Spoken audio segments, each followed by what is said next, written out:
So we've been talking about the fact that our attention is really fragile, that our bottom-up attention can be stolen, and that because attention is limited, we're missing out on all the good things in life. And so how can we protect our fragile attention and be more present? Luckily, we have our Psych Pro Tips. They're back again. Yay.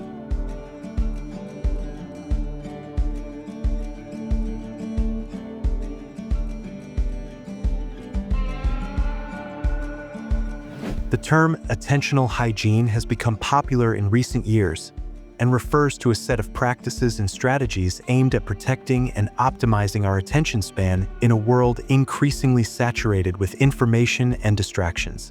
Although there is no formal medical definition, the concept is based on the idea that our attention is a limited and valuable resource that we must take care of.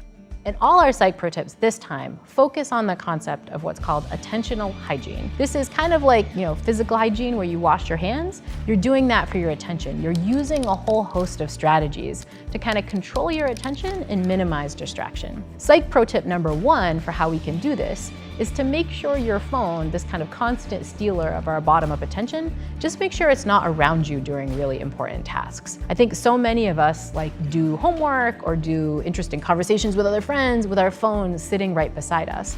And we assume that if it's just off or if it's flipped over, if we're not looking at it, it's not affecting us. But the data suggests just the opposite. And this is true for your joy, but it's also true for your academic performance. Understanding attention.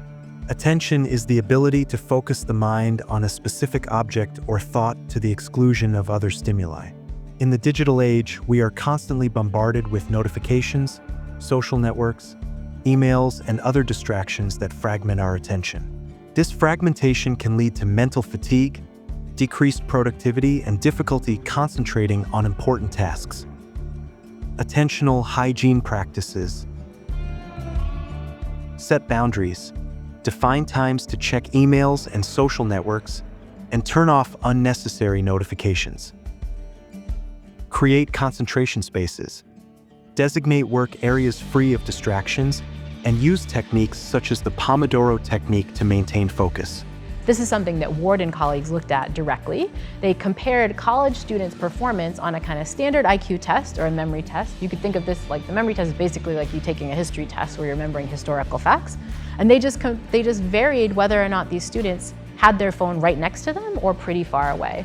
In fact, they had these phones in 3 different locations, either nearby them on a desk, right inside their bag beside them, so it's like you can't see it, but you know it's there, versus you leave it in another room. And so here's students' performance on this memory test, right? Bigger bars are better performance. And this is what happens. Basically, you're doing almost twice as good on this memory test when your phone is far away from you. That's working memory, but even when you do an IQ test, you actually look like you have almost a third higher IQ just because your phone is far away from you, right? How many times have you all taken a test or done some tough homework assignment with your phone right near you? You might have done 30% better according to this study, right? So lose your phone, get it out of there, right? And so this is what we don't want. When you're doing homework, get the phone out of there. But if you have to have your phone with you, try not to be using it when you're engaging in important tasks. And this includes social tasks, right, where you're interacting with other people.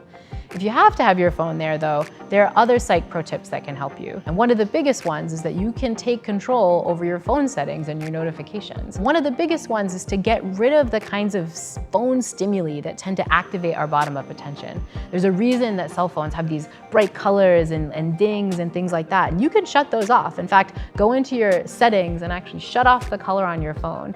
Do that for a day and notice how little your phone is distracting you, how much less it's kind of compelling your attention to look at it just by making it black and white. But an even bigger thing is to make sure you're managing your notifications. Just shut them off for everything and you won't get, in the middle of a class, a ding when you're trying to pay attention or in the middle of your homework. It just shuts off the opportunities for this bottom-up attention stealing.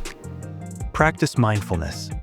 Dedicate time to meditation or breathing exercises to train the mind to focus on the present. Prioritize sleep and rest. Adequate sleep is essential for cognitive function and attention span. Limiting information consumption. Selecting quality information sources and avoiding information overload. Activities that help concentration.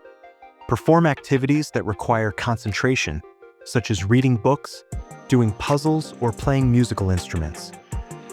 Benefits of attentional hygiene. Improved concentration and productivity. reduced stress and anxiety, increased mental clarity and creativity, improved quality of interpersonal relationships.